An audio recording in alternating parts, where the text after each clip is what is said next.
Hello everyone and welcome back to this YouTube channel that is Savvy Forensics. So friends, आज हम external ballistics के fifth part को cover करेंगे, जहां पर हम देखेंगे स्पिनिंग के बारे में। बेसिकली जो आपकी बुलेट होती है उसमें स्पिनिंग किस तरह से अपना एक इम्पॉर्टेंट फैक्टर, अपना एक इम्पॉर्टेंट इफेक्ट कॉज करती है, किस तरह से वो बुलेट की ट्रेजेक्ट्री को चेंज करने में बहुत ही ज़्यादा, उसको इम्प्रूव करने में अपना इम्पॉर्टेंट रोल प्ले करती है। उसके अलावा कुछ बहुत ही इंपॉर्टेंट टर्म्स होते हैं एक्सटर्नल बैलिस्टिक्स के, उनके बारे में भी आज हम समझेंगे। ठीक है, तो वो जो आपके इंपॉर्टेंट टर्म्स हैं वो टर्म्स आपके नेट के एग्जाम पॉइंट ऑफ व्यू से भी काफ़ी ज़्यादा इंपॉर्टेंट हैं। ठीक है, तो इसके लिए वीडियो को लास्ट तक देखिएगा ताकि आपको सारे पॉइंट्स के बारे में, सारे टर्म्स के बारे में बहुत अच्छे से पता चल सके। सो जल्दी से स्टार्ट कर लेते हैं एंड सबसे पहले देख लेते हैं स्पिनिंग के बारे में। सो अगर हम बात करें स्पिनिंग की, जिसको हम ट्विस्टिंग भी कहते हैं, तो उसमें क्या रहता है, spinning is the gyratory movement of a bullet around its longitudinal axis. So अगर हम बात करें एक बुलेट की, सपोज ये एक बुलेट है एंड ये इस तरह से ट्रैवल कर रही है, तो यही आपकी जो इस तरह से ट्रैवल कर रही है ये हो गई आपकी लॉन्गिट्यूडिनल एक्सिस इस पर्टिकुलर बुलेट की। अभी इसमें क्या होता है, ये जो लॉन्गिट्यूडिनल एक्सिस है, जब बुलेट इसी के अराउंड रोटेटरी मोशन करने लगती है, दैट मीन्स ये जो आपकी बुलेट है ये अपनी लॉन्गिट्यूडिनल एक्सिस यानी कि इस डायरेक्शन में, तो इसमें इस तरह से अगर जब रोटेशन होने लगता है, इस तरह से गायरेटरी मोशन होने लगता है, तो इस चीज़ को हम बोलते हैं स्पिनिंग। ठीक है, सो ये हो गया। इसके अलावा it reduces air resistance, keeps projectile in the line of fire and reduces loss of velocity. ये जो स्पिनिंग होती है एक बुलेट में, ये आपके प्रोजेक्टाइल को, ये आपकी बुलेट को लाइन ऑफ फायर में ही रहने के लिए हेल्प करती है एंड साथ ही साथ जो वेलोसिटी में रिडक्शन हो रहा होता है उसको भी रिड्यूस करती है। ठीक है, सो इस वजह से जो स्पिनिंग होती है वो बहुत ज़रूरी होती है एक बुलेट के लिए, ताकि वो अपने टारगेट तक बहुत ही सही तरह से, बिल्कुल एक्यूरेसी के साथ अपनी टारगेट तक पहुंच जाए। ठीक है, speed of spin is varied by varying the pitch, that is degree of turning. So यहाँ पर क्या है, जो स्पिन की स्पीड होती है वो डिपेंड करती है आपकी पिच पर, मतलब कितनी टर्न, कितने डिग्री पर आपकी बुलेट में, आपकी प्रोजेक्टाइल में टर्न हो रहा है, उसको हम बोलते हैं पिच। पिच का मतलब है आपका डिग्री ऑफ टर्न, कितनी डिग्री पर टर्निंग हो रही है, जिसको हम पिच बोलते हैं। तो ये पिच पर ही आपका डिपेंड करता है स्पिनिंग की स्पीड क्या होगी किसी भी प्रोजेक्टाइल के अंदर। ठीक है, सो ये हो गया। इसके अलावा नेक्स्ट क्या है, it depends on diameter, length and density जो होती है प्रोजेक्टाइल की। सो इन सारी चीज़ों पर ये अपना एक तरह से इन सारी चीज़ों पर ये डिपेंड होती है स्पिनिंग। ठीक है, सो ये हो गया एंड अभी हम आगे मूव करते हैं एंड यहाँ पर कुछ और पॉइंट्स भी हैं। तो यहाँ पर क्या लिखा हुआ है, it improves range and M. जो स्पिन होता है वो एक तरह से जो बुलेट जो होता है उस बुलेट की रेंज एंड एम को भी इम्प्रूव कर देती है spinning. Then it is independent to muzzle velocity because number of turns per second will vary with velocity. ये जो आपकी स्पिनिंग होता है इसका मजल वेलोसिटी से किसी भी तरह का कोई भी रिलेशन नहीं होता है, क्योंकि ये जो स्पिनिंग होती है ये डिपेंड करती है नंबर ऑफ टर्न्स पर, और ये जो नंबर ऑफ टर्न्स होते हैं ये आपके डिपेंड करते हैं वेलोसिटी पर। तो ये आपका कोई भी फिक्स नहीं होता है कि जो स्पिनिंग है वो मजल वेलोसिटी से डिपेंडेंट होगी, ये बिल्कुल भी इंडिपेंडेंट होती है मजल वेलोसिटी से। फिर अगर हम बात करें, अगर हमको ट्विस्टिंग निकालनी है, स्पिनिंग निकालनी है, तो उसको हम किस तरह से डिटरमाइन करेंगे, तो उसके लिए ये आपका फॉर्मूला होता है। इस फॉर्मूले का यूज़ करते हुए आप इसको डिराइव कर सकते हैं। ये आपका फॉर्मूला क्या रहता है, twist length into bullet length equals to 150। ठीक है, तो इस तरह से आपके नेट के एग्जाम में क्वेश्चन भी देखने को मिल सकता है, क्योंकि आपके जो बैलिस्टिक्स का आपका क्वेश्चंस आते हैं तो वहाँ पर कई बार कैलकुलेटिव क्वेश्चंस भी आते हैं। तो हो सकता है वहाँ पर आपको एक कार्य इसमें से कोई भी वैल्यू मिल जाएगी एंड आपसे दूसरा पूछ लिया जाएगा, तो वहाँ पर आपके लिए ये फॉर्मूला बहुत ही ज़्यादा हेल्पफुल हो जाएगा। ठीक है, सो इस फॉर्मूले को भी बहुत अच्छे से याद कर लीजिएगा। एंड अभी हम आगे मूव करते हैं एंड यहाँ पर कुछ और देख लेते हैं एंड यहाँ पर बात कर लेते हैं स्ट्रक्चर ऑफ प्रोजेक्टाइल के बारे में। सो अगर हम बात करें स्ट्रक्चर ऑफ प्रोजेक्टाइल, एक ट्रेजेक्ट्री पर अपनी एक जो एक्सटर्नल बैलिस्टिक्स होता है उसमें किस तरह से अपना रोल प्ले करता है। सो ये क्या करता है, projectile suffers a setback to its movement from friction, base drag and head resistance. ये जो आपका फ्रिक्शन होता है, बेस ड्रैग होता है, हेड रेजिस्टेंस होता है, ये एक प्रोजेक्टाइल के स्ट्रक्चर पर डिपेंड करता है, जिसकी वजह से जो वेलोसिटी होगी, जो एक ट्रेजेक्ट्री बनती है, जो एक्सटर्नल बैलिस्टिक्स होती है, उस पर एक बहुत ही इंपॉर्टेंट इफेक्ट पड़ता है।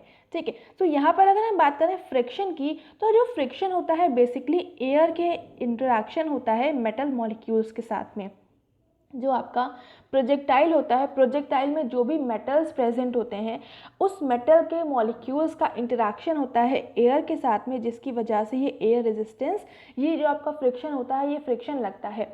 ये जो आपका फ्रिक्शन होता है इसको नेग्लिजिबल माना जाता है, ठीक है। तो यहाँ पर थोड़ा सा स्पेलिंग का मिस्टेक है तो उसको थोड़ा सा ठीक कर लीजिएगा। तो ये आपका फ्रिक्शन होता है एक तरह से नेग्लिजिबल होता है।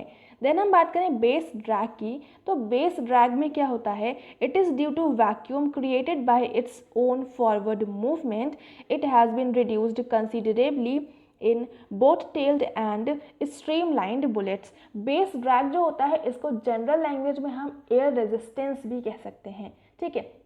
जो एयर रेजिस्टेंस होता है, जैसे कि आपकी बहुत ज़्यादा डेंसिटी वाली आपका टेम्परेचर है, बहुत ज़्यादा डेंस आपका एटमॉस्फेयर है, तो उस कंडीशन में एयर का रेजिस्टेंस एक प्रोजेक्टाइल पे बहुत ज़्यादा लगेगा।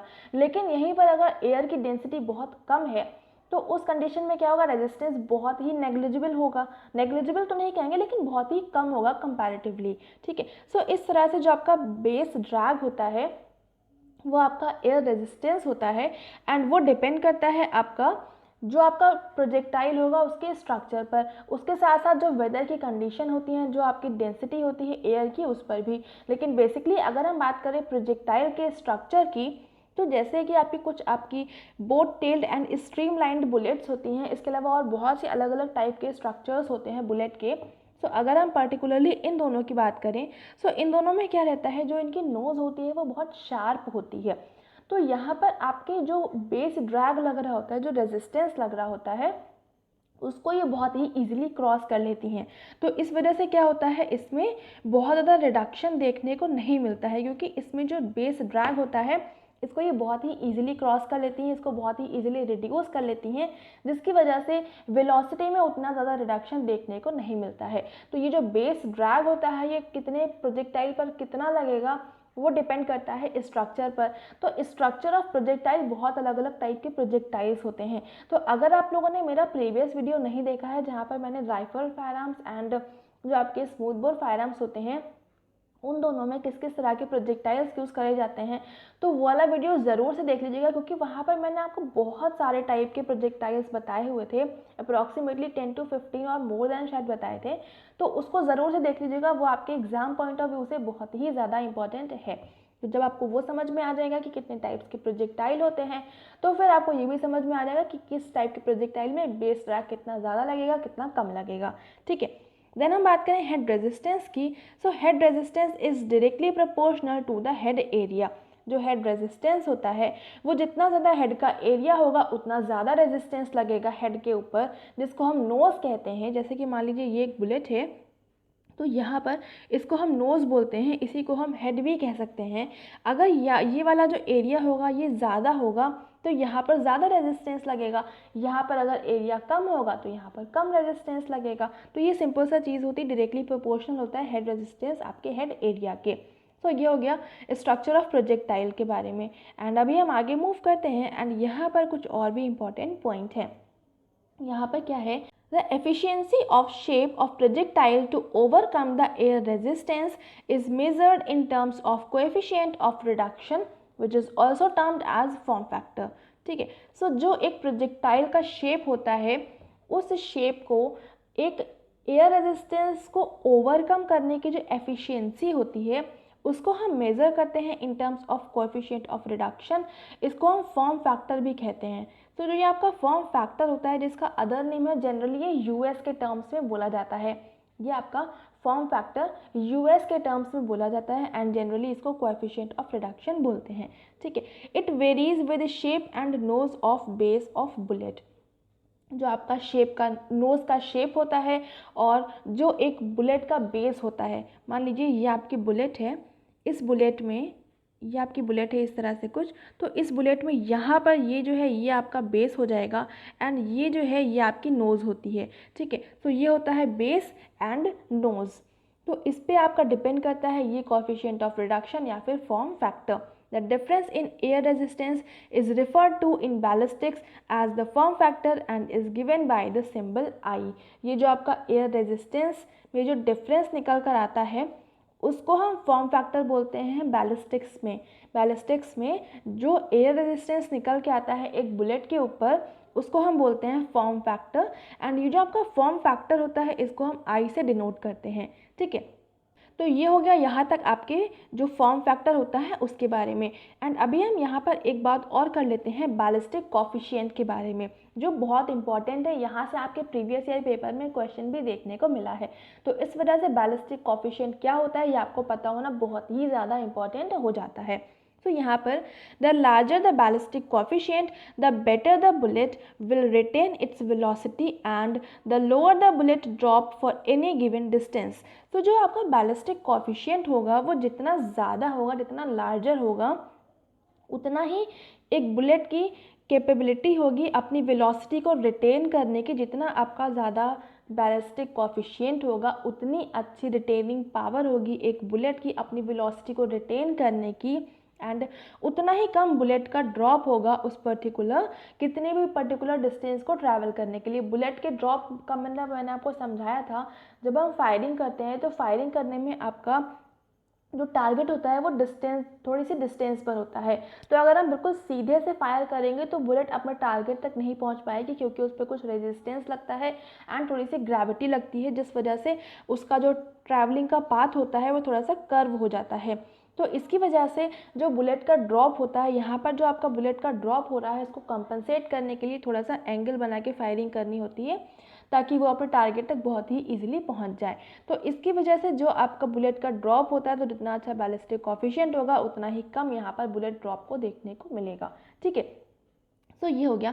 एंड यहीं पर अगर हम बात करें बैलिस्टिक कोएफिशिएंट की, तो ballistic coefficient equals to W upon ID square, ये इसका पर्टिकुलर फॉर्मूला होता है, इसी से आप इसको डिफाइन भी कर सकते हैं। सो यहाँ पर जो W होता है वो होता है वेट ऑफ बुलेट, I तो होता है आपका फॉर्म फैक्टर एंड D होता है डायमीटर ऑफ बुलेट। W है आपका वेट, किसी भी बुलेट का जो वेट होता है वो, D जो है आपका डायमीटर है एंड जो I होता है वो आपका फॉर्म फैक्टर होता है, ठीक है। तो यहाँ पर इस तरह से आप बैलिस्टिक कोएफिशिएंट को डिटरमाइन कर सकते हैं। इस तरह से आपके प्रीवियस ईयर पेपर में एक क्वेश्चन भी पूछा गया था, कुछ आपका न्यूमेरिकल बेस्ड क्वेश्चन था एंड वहाँ पर आपसे बैलिस्टिक कोएफिशिएंट निकालने के लिए पूछा गया था, ठीक है। वहाँ पर कुछ वैल्यूज़ दी गई थी, तो उस तरह से क्वेश्चन था। तो आगे भी आपके एग्जाम में इस तरह का क्वेश्चन आ सकता है, तो इस वजह से आपको ये बहुत अच्छे से याद कर लेना होगा। एंड साथ ही साथ ये जो आपका बैलिस्टिक कोएफिशिएंट के बारे में कुछ पॉइंट लिखे हुए हैं यहाँ पर, कि जो आपका बैलिस्टिक कोएफिशिएंट जितना अच्छा होगा, जितना ज़्यादा होगा, उतनी ही रिटेनिंग पावर होगी अपनी वेलोसिटी को, बुलेट को अपनी वेलोसिटी को रिटेन करने की पावर उतनी अच्छी होगी। एंड साथ ही साथ जो बुलेट का ड्रॉप होगा वो भी आपका कम होगा, ठीक है। तो ये हो गया आपका बैलिस्टिक कोएफिशिएंट के बारे में। एंड अभी हम आगे मूव करते हैं एंड यहाँ पर आपके सामने कुछ और भी पॉइंट्स हैं। तो यहाँ पर क्या है, angle of fire and angle of elevation, ये दोनों ही आपके सेम टर्म्स होते हैं एंड इनके बारे में ऑलरेडी हम डिस्कस भी कर चुके हैं। यहाँ पर इसकी पर्टिकुलर डेफिनेशन लिखी है बस, ठीक है। तो ये क्या होता है, angle with which the barrel axis line makes with base line, मतलब कि जिस एंगल से हम फायर कर रहे हैं, जैसे कि आपकी बेस लाइन है, यहाँ पर आप अगर फायरिंग कर रहे हैं तो ये आपकी फायर आर्म है, तो ये फायर आर्म जिस बेस लाइन पर है ये आपकी बेस लाइन हो जाती है। जब आपने फायरिंग करी तो ये आपने जितने एंगल से उठाकर आपने फायरिंग करी, इस तरह से आपकी कुछ ट्रेजेक्ट्री बनेगी। तो यहाँ पर जितने एंगल से आप फायरिंग करते हैं तो इसको हम बोलते हैं एंगल ऑफ एलिवेशन या फिर एंगल ऑफ फायर, ठीक है। देन हम बात करें विंड ऑफ डिफ्लेक्शन की, तो विंड ऑफ डिफ्लेक्शन क्या होता है, if wind is against the projectile, मान लीजिए ये आपका प्रोजेक्टाइल है, ये इस डायरेक्शन में जा रहा है एंड जो विंड है वो इस तरह से चल रही है, ठीक है, जस्ट अपोजिट चल रही है आपके प्रोजेक्टाइल पर। तो इस कंडीशन में क्या होगा, जो आपकी बुलेट होगी उस पर एयर रेजिस्टेंस और ज़्यादा लगेगा, जिसकी वजह से वेलोसिटी जो होगी आपकी डिक्रीज़ करने लगेगी। अगर इसका हम जस्ट अपोजिट बात करें, जैसे कि आपकी बुलेट जो है इस डायरेक्शन में जा रही है एंड जो विंड है वो भी आपकी सिंपली इसी डायरेक्शन में चल रही है, तो इससे क्या होगा, आपकी वेलोसिटी में एक इंक्रीमेंट हो जाएगा, क्योंकि विंड की वेलोसिटी भी इधर ही साइड में है एंड आपके प्रोजेक्टाइल की वेलोसिटी भी इसी डायरेक्शन में है। तो इसकी वजह से आपकी बुलेट की जो वेलोसिटी होगी वो और ज़्यादा इंक्रीज़ कर जाती है, ठीक है। तो यही दोनों चीज़ें यहाँ पर आपके सामने लिखी हुई हैं, इसको पढ़ लीजिएगा। देन हम बात करें ज़ीरो रेंज की, तो ज़ीरो रेंज क्या होता है, it is the range where a projectile intersects the line of sight, it occurs twice, one on the way up and the other on the way down। तो ये क्या होता है, ये भी मैंने आपको ग्राफ से समझाया था। जब मैंने ग्राफ बनाया था तो आपको याद होगा कुछ इस तरह से ग्राफ था। ये आपकी बेस लाइन है, ये इस तरह से आपकी ट्रेजेक्ट्री बनी है। इसमें क्या हुआ है, लाइन ऑफ साइट जो है, आप मान लीजिए यहाँ पर खड़े हैं तो आप कुछ, आपका टारगेट जो है वो ये है, ठीक है। तो आप कुछ इस तरह से देखेंगे। इस तरह से देखने में क्या होता है, जो आपकी ये लाइन ऑफ साइट कुछ इस तरह से बन रही है, एंड जब आपने फायरिंग करी है तो वो कुछ इस तरह से करी है, ठीक है।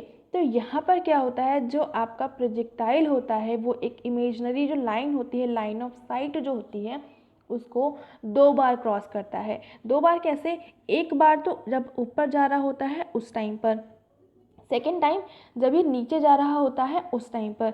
तो ये लाइन ऑफ साइट को 2 बार इंटरसेक्ट अगर करता है तो उस रेंज को हम बोलते हैं ज़ीरो रेंज, ठीक है। तो ये काफ़ी ज़्यादा इंपॉर्टेंट पॉइंट आपके नेट के एग्जाम पॉइंट ऑफ व्यू से बन सकता है, तो इसको बहुत अच्छे से याद कर लीजिएगा।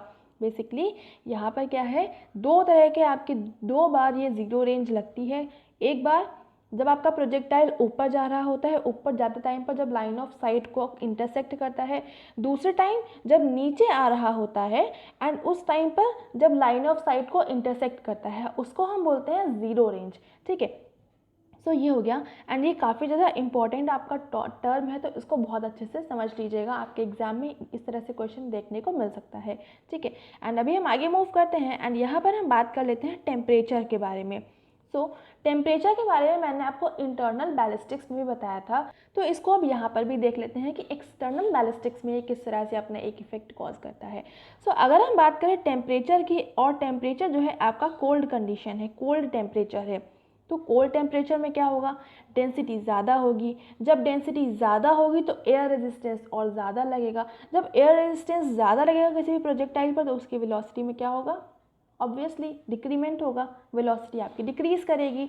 इसी की तरह से जैसे मैंने आपको बताया था, कोल्ड टेम्परेचर, जब इंटरनल बैलिस्टिक्स मैंने पढ़ाया था, कोल्ड टेम्परेचर के टाइम पर आपका जो चैम्बर प्रेशर बनता है वो लो चैम्बर प्रेशर डेवलप करता है, जिसकी वजह से आपकी इनिशियल वेलोसिटी भी रिड्यूस कर जाती है। जब आपका चैम्बर प्रेशर लो बनता है तो उस कंडीशन में जो आपकी इनिशियल वेलोसिटी होती है वो भी आपकी कम हो जाती है कंपैरेटिवली। तो इस तरह से ये भी आपका एक इंटरनल बैलिस्टिक्स का पॉइंट है।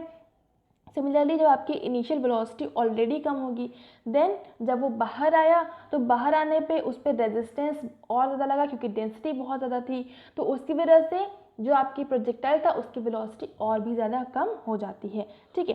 देन हम बात करें हॉट टेम्परेचर की, तो वहाँ पर क्या होता है, डेंसिटी वैसे ही बहुत कम होती है। उस कंडीशन में जब आप फायरिंग करते हैं तो वहाँ पर क्या होता है, बहुत ही कम एयर रेजिस्टेंस लगता है, कंपैरेटिवली बहुत ही कम लगता है अगर हम कोल्ड टेम्परेचर से उसको कंपेयर करें तो इसकी वजह से क्या होता है, जब वेलोसिटी में रिडक्शन होता है वो बहुत ही ज़्यादा लेस होता है, बहुत ही ज़्यादा लो रिडक्शन होता है वेलोसिटी में, ठीक है। तो ये सिंपल सा आपका फैक्ट होता है कि आपका कोल्ड टेम्परेचर तो डेंसिटी ज़्यादा होगी, डेंसिटी ज़्यादा होगी तो एयर रेजिस्टेंस और ज़्यादा होगा, एयर रेजिस्टेंस ज़्यादा होगा तो वेलोसिटी आपकी प्रोजेक्टाइल की रिड्यूस होगी ऑब्वियसली। इसका जस्ट अपोजिट होता है आपका हॉट टेम्परेचर में, वहाँ पर क्या होता है, आपका एयर रेजिस्टेंस बहुत कम होता है तो आपका वेलोसिटी में उतना ज़्यादा डिक्रीमेंट नहीं होता है, ठीक है। तो ये आपका सिंपल सा था, इसमें कुछ समझने का ज़्यादा है नहीं, बस थोड़ा थोड़ा सा था, मैंने आपको यहाँ पर एक्सप्लेन कर दिया है, ठीक है। तो यहाँ पर एक्सटर्नल बैलिस्टिक्स के लगभग आपका पूरा का पूरा कंप्लीट हो चुका है। उसमें बस 2 चीज़ें बची हैं, और 2 चीज़ें ये हैं, एक तो आपका रिकोचेट वाला पार्ट बचा हुआ है, रिकोचेटिंग क्या होती है, रिकोचेट ऑफ बुलेट क्या होता है। उसके अलावा सेकेंड है आपका कुछ टर्म्स हैं, जैसे कि यॉर्निंग होती है, टम्बलिंग होती है, तो इस तरह से कुछ टर्म्स होते हैं। तो ये 2 चीज़ें आपकी बची हुई हैं, तो इनको अब अपने आने वाले वीडियोज़ में कवर अप कर लेंगे। अन्य दोनों ही वीडियोस जब कंप्लीट हो जाएंगे तो आपका एक्सटर्नल बैलिस्टिक्स भी पूरी तरह से कंप्लीट हो जाएगा, ठीक है। इसके बाद में हम टर्मिनल बैलिस्टिक्स को ऑलरेडी कंप्लीट कर चुके हैं, तो उसमें थोड़ा बहुत जो कुछ होगा तो उसको हम देख लेंगे, एंड देन हम अपना नया कुछ टॉपिक को, नया कोई सब्जेक्ट को स्टार्ट करेंगे, ठीक है। ये वाला पर्टिकुलर टॉपिक यहाँ पर कंप्लीट होता है, एंड इसकी जो पीडीएफ है वो कंबाइंड आपको मिलेगी, वो बस आपको बहुत ही जल्दी मिलने वाली है, क्योंकि जैसे ही ये कंप्लीट होगा वैसे ही मैं उसकी पीडीएफ आपको शेयर कर दूँगी, ठीक है। और इसके लिए आपको Facebook page and Telegram channel को ज्वाइन करना पड़ेगा। तो डिस्क्रिप्शन में आपको लिंक मिल जाएगा, तो वहाँ से आप डायरेक्टली जा सकते हैं। और वीडियो पसंद आ रहा है तो लाइक करना बिल्कुल भी नहीं भूलेंगे, शेयर ज़रूर से कर देंगे। अगर चैनल पर नए हैं तो चैनल को सब्सक्राइब ज़रूर से कर देंगे, बेल आइकन को प्रेस कर लेंगे for daily updates. And at last, thank you so much for watching me here.